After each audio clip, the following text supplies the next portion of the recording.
Live from New Delhi, you're watching DD India Live, India's voice to the world. I'm Siddharth Bharadwaj. Coming up in the next 30 minutes. NATO appoints Mark Rutte as its next Secretary General. Rutte to assume his functions as Secretary General from 1st of October 2024.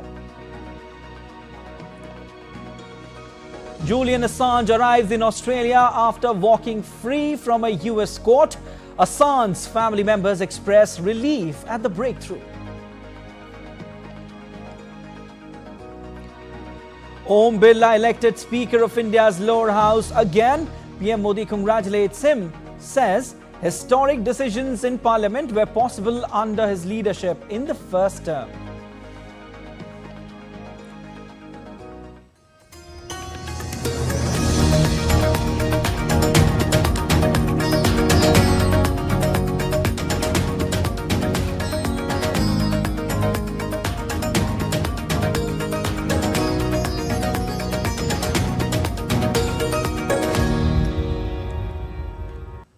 NATO appointed Mark Rutte as its next Secretary General on Wednesday, putting the outgoing Dutch Prime Minister in charge of the world's biggest security organization at a critical time for European security as war rages in Ukraine. Rutte's appointment was sealed by NATO ambassadors during a meeting at the 32-nation alliance's headquarters in Brussels. He will assume his functions as Secretary General from 1st of October 2024. After declaring his interest in the post last year, Rutte gained early support from key members of alliance, including the United States, Britain, France and Germany. WikiLeaks founder Julian Assange has arrived in Australia after walking free from a US court after pleading guilty in a deal to end a years-long legal battle. Assange pleaded guilty to a single felony charge for publishing US military secrets in a deal that secures his freedom and ends a long-fought legal battle. He faces no further prison time. Assange was pursued for leaking a vast amount of secret military information. Assange, who turns 53 on July 3, was wished an early happy birthday by Chief Judge Ramona Manglona. WikiLeaks founder Julian Assange's family members expressed relief at the breakthrough, celebrating the long-awaited moment. Assange's father said that his son's release is a treasure and praised Australian lawmakers for their support.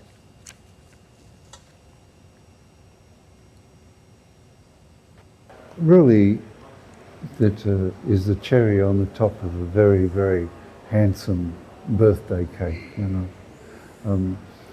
That Julian can come home to Australia and see his family regularly and do the ordinary things of life is a treasure. I mean, life measured amongst the beauty of the ordinary is the essence of life. Meanwhile, Australian Prime Minister Albanese has claimed Assange's release as a win for the country, which leveraged its security ties with Washington and London to strengthen in case to resolve the plight of an Australian citizen. Over the 2 years since we took office, my government has engaged and advocated, including at leader level, to resolve this. We have used all appropriate channels. This outcome has been the product of careful, patient and determined work I am very proud of.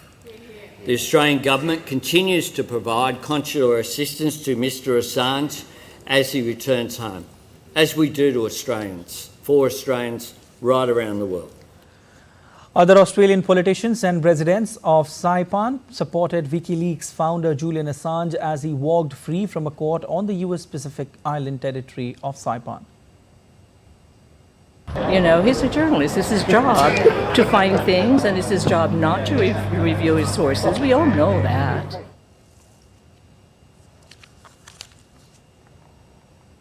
It's really hard to take sides considering what's involved. Stealing secret documents, yet exposing corruption. It's a fine line, you know, between is he good or bad. But on the whole, I think he's good. I think it's good for the people, you know. Government doesn't like it, but I do. Though one alarming issue, and that is today on US territory, a precedent was set for the charging and conviction of a journalist for doing their job. That is a really alarming precedent. It's the sort of thing we'd expect in an authoritarian or totalitarian country. It is not what we would expect from the United States or a similar country like Australia. Former editor of Britain's Guardian newspaper, Alan Rusbridger, also opined that the plea deal could set a bad precedent for journalism. That was enough. I'm pleased that he's been released. I'm sorry that it's taken a plea on a charge of espionage, because I don't think actually anybody thinks that what he was doing was espionage. But he's been in jail for long enough, and I hope that's the end of his potential. I hope that's the end of his own the punishment for what he did. A New York judge partially lifted a gag order imposed on Donald Trump following his conviction on charges related to attempts to influence the 2016 election. The revised order now allows Trump to speak publicly about witnesses in the case, but maintains restrictions on commenting about individual prosecutors and others involved. Another order still prevents Trump and lawyers from identifying members of the anonymous jury due to concerns about threats made by his supporters against jurors. And 16 Nobel Prize winning economists have said that Trump policies will fuel inflation. The jointly signed letter sends out warning that the US and world economy will suffer if Republican presidential candidate Donald Trump wins the US presidential election in November. It added that the economic agenda of US President Joe Biden, a Democrat, is vastly superior to Trump's, the former Republican president, seeking a second term. The economists say Trump's economic plans would reignite inflation in part because of his pledge to impose stiffer tariffs on Chinese imports, which they say will hike prices on many goods brought by US consumers. Moving on to East Africa, where military was deployed to quell the demonstrations escalating against new tax proposals. At least 5 protesters were shot dead by police, and a section of parliament went up in flames on Tuesday, following which police stood guard near the government building. In backdrop of which, President William Ruto made a statement in which he said that all means would be deployed to thwart any attempts by dangerous criminals to undermine the security and stability of a country. Protests against an unpopular finance bill, which includes several tax rises, have been ongoing for days, but they escalated on Tuesday as MPs passed an amended bill.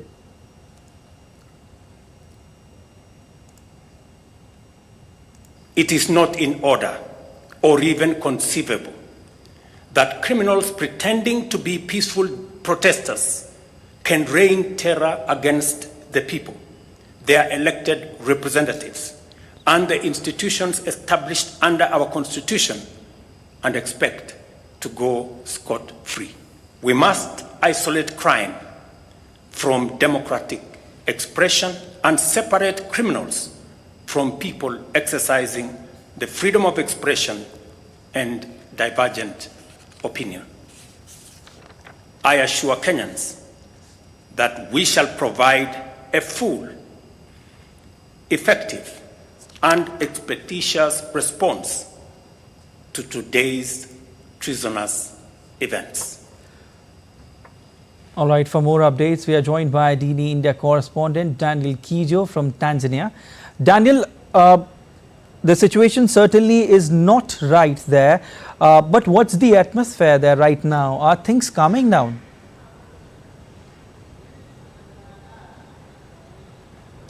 Yes, the atmosphere is still tense.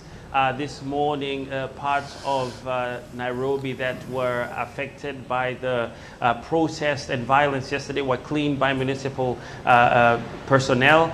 We know that members of parliament were in parliament this mid-morning to afternoon to pass a bill to allow the Kenyan Defense Forces to be deployed to deal with the protests. We know that members of parliament are in recess right now, but also there are reports that last night in an area called Getherao, there were gunshots and a lot of online reports of deaths continuing to happen. We also know that as much as there's a sense of normalcy, there's still a lot of online chatter from Gen Z and organizers of protests who say today they were going to not protest but plan for a mega protest tomorrow as they make their way to the State House. We also know members of the opposition party known as Azimio, which is a collection of groups, opposition party, went to visit those injured in hospital. They condemned the actions done by the police and other security organs,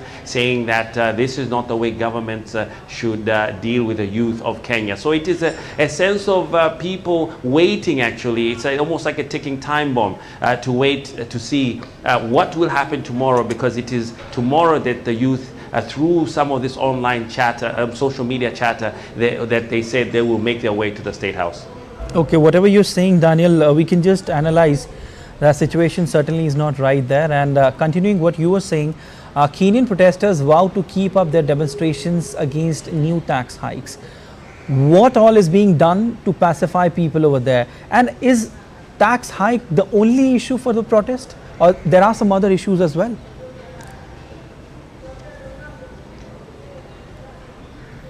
Well, as it stands, we have reports that the president is set to speak in about an hour or so. There's a memo sent out that he will be speaking to the nation again. But also, we've seen various diplomatic communities, embassies, even the Indian embassy issued a statement saying they are not pleased with the actions in asking the government and protesters to find an amicable way to solve issues. Now, there are also reports that just came in, that unconfirmed report, that President Ruto might not sign this bill and that he will send back the bill to Parliament. Now, if the Parliament may amend the bill in light of the President's reservation or pass it in the second time without amending it. In returning the bill now, if he does, the President will point out areas in which he feels need to be altered.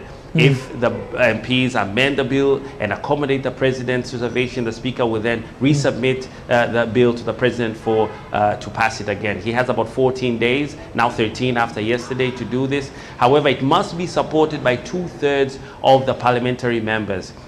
So as it stands, there is speculation and reports that President Ruto might withdraw the bill, make some amendments, and that is why the whole of Kenya is waiting to hear exactly what President Ruto will say to the nation in his upcoming presidential address. Okay, so you were saying that it's not confirmed yet, this report, that whether President will sign the bill or not. This is what you're saying, Daniel? Yes, it is not confirmed whether he will sign it or not. In fact, that is what the whole of Kenya and East Africa and the world is waiting to see as he speaks to the nations in a few minutes. Okay, all right. Thank you so much, Daniel, for all those updates. Thank you so much for joining in. The United States has condemned violence reported during protests in Nairobi. State Department spokesperson Matthew Miller urged Kenya to show restraint and provide space for dialogue. So we condemn the violence reported during protests in Nairobi and around Kenya. We mourn the loss of life and injuries sustained and offer our condolences to the families who lost loved ones. We urge restraint to restore order and provide space for dialogue. And the Indian High Commission in Kenya's Nairobi issued an advisory for Indian nationals to exercise utmost caution, restrict non-essential movement and avoid the areas affected by the protests and violence till the situation clears up.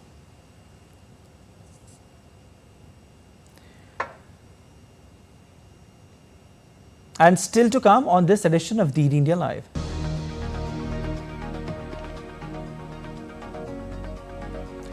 Russia announces to block 81 European Union media outlets. Government of India partially implements new Telecommunications Act from today.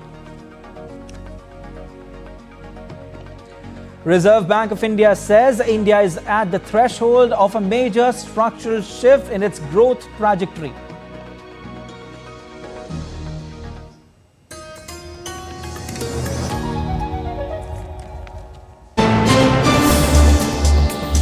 Voice of a rising aspirational world. stories of challenges, struggles and accomplishment. A world battling conflict, hunger and poverty. Embracing growth, development, science and technology. A voice of progress, a voice of unity. Watch Voice of the Global South with me, Akshay Dongre, only on DD India.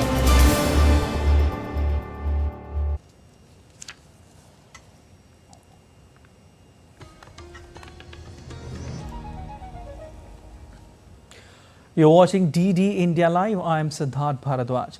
Russia announces to block 81 European Union media outlets in retaliation to bloc's ban against 4 Kremlin news organizations last month. The ban will restrict people inside the country from accessing the outlets' online resources and broadcasting materials. The outlets from 25 European countries include pan-European media like Politico, French outlets such as AFP, Le Monde and Liberation newspapers, among others. Russia accused the outlets of systematically distributing inaccurate information about the ongoing conflict. In the most recent of several periodic exchanges, Russia and Ukraine each returned 90 prisoners of war on Tuesday. Russia reported that the repatriated prisoners had been in grave danger while in captivity, while Ukraine stated that returnees included soldiers who had defended the Azovstal steel mill in 2022, as well as others captured when Russian forces briefly took control of the decommissioned Chernobyl nuclear power plant. The United Arab Emirates facilitated the swap as an intermediary. Russia begins espionage trial of reporter Evan Gershkovich in secret hearing on Wednesday. The Wall Street Journal reporter was arrested last year while on a reporting trip in the city of Yekaterinburg. He was later accused of spying for the CIA. The Russian prosecutor in the trial of Evan Gershkovich claimed to have proofs of the reporter collecting secrets about a Russian defense enterprise for the US CIA. Further, the Kremlin said any possible prison exchange involving Gershkovich would need to be agreed in public silence and that people must wait for the case verdict.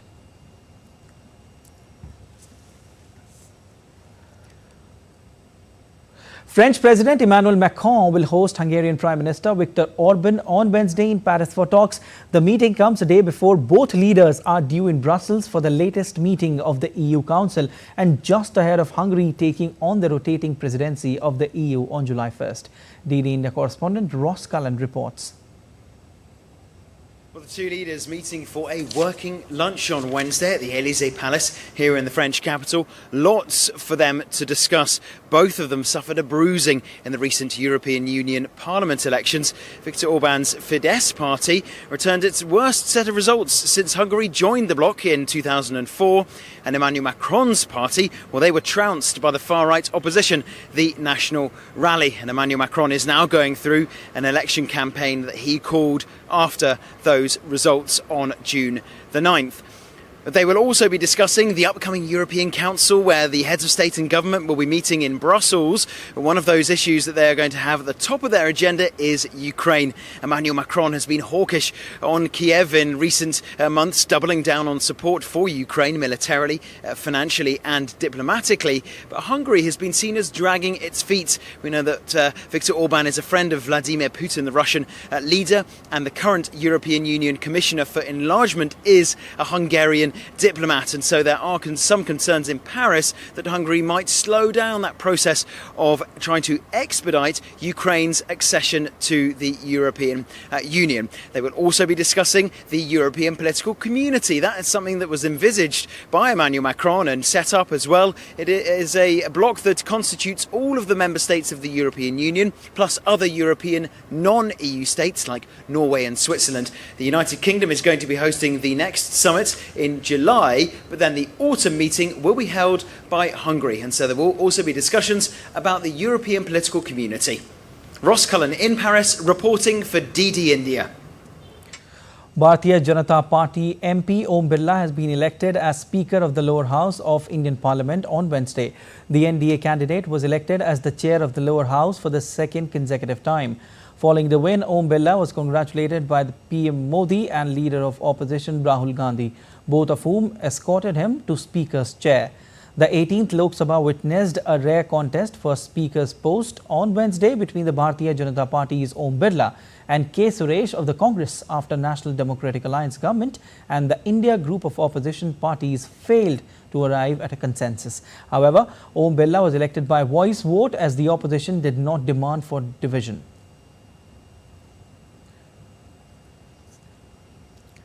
On his part, Om Birla urged parliamentarians to carry out proceedings while maintaining decorum of the House. कि संसद में विरोध और सड़क के विरोध में अंतर होना चाहिए। हमें जनता ने चुनकर भेजा है संसद के लिए, इसलिए मेरी अपेक्षा रहेगी कि हम विरोध के तरीके को संसद की मर्यादा के अनुरूप अपनाएं। पुनः मैं सभी मान्य सदस्यों का आभार व्यक्त करता हूं और विशेष रूप से आग्रह करता हूं कि लोकतंत्र और सदन के गौरव बढ़ाने के लिए आप सब सामूहिक प्रयास करेंगे। हमें लोक सेवा का जो अवसर दिया है उसका अधिकतम उपयोग करेंगे। मैं 18वीं लोकसभा के इस अंतरिम काल के सदन की कार्रवाई के सुचारू संचालन के लिए हमारे माननीय प्रोटेम स्पीकर श्री भर्तृहरि मेहताब जी, सभापति तालिका के सदस्य माननीय राधा मोहन सिंह जी एवं फंगन सिंह जी पुलिस्ते का भी आभार व्यक्त करता हूं।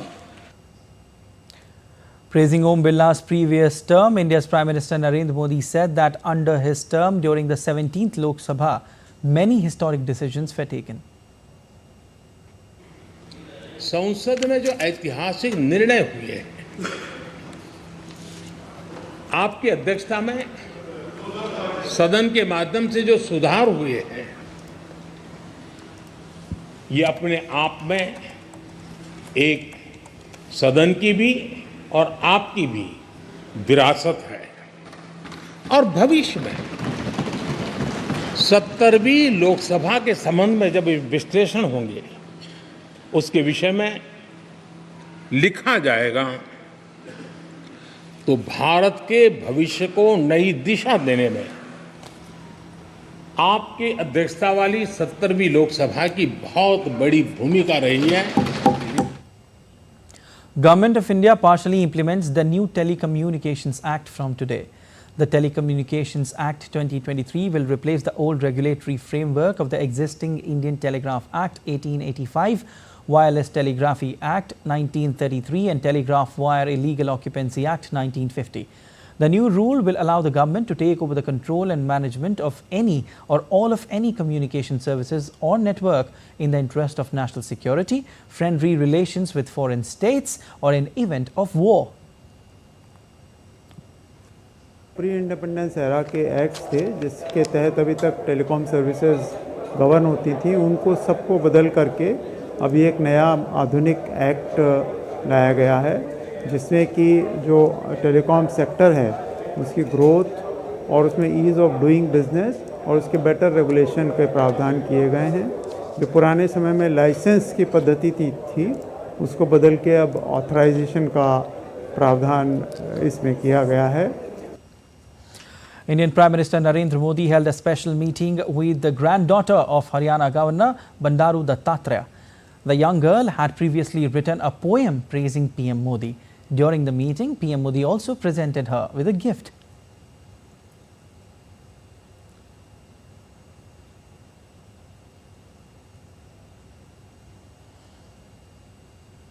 All right, let's take a look at other stories making news today.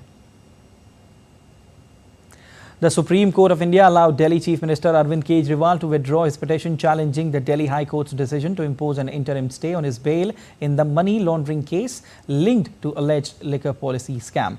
Earlier, Delhi High Court had agreed with the Enforcement Directorate's allegations that the trial court did not hear the probe agency properly. Reserve Bank of India has said that India is at the threshold of major structural shift in its growth trajectory and is moving towards 8% GDP growth in a sustained manner.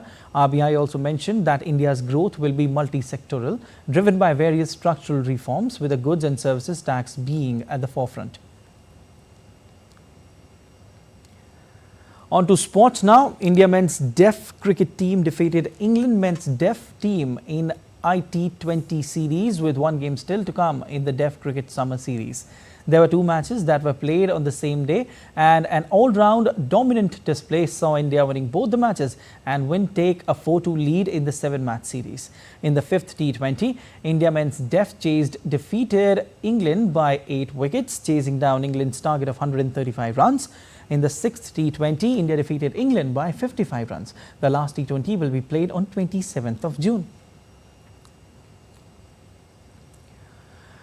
And hockey star Harmanpreet Singh all set to captain the Indian squad at the upcoming Paris Olympics as Hockey India announces squad for the major tournament. With 5 Olympic debutants in the squad, Hardik Singh will be the vice captain. The squad also features veteran goalkeeper P.R. Srijesh and midfielder Manpreet Singh, both of whom will be making their 4th Olympic appearance. Interestingly, Jarmanpreet Singh, Sanjay, Rajkumar Pal, Abhishek and Sukhjit Singh are the 5 players who are set to make their Olympic debut in Paris.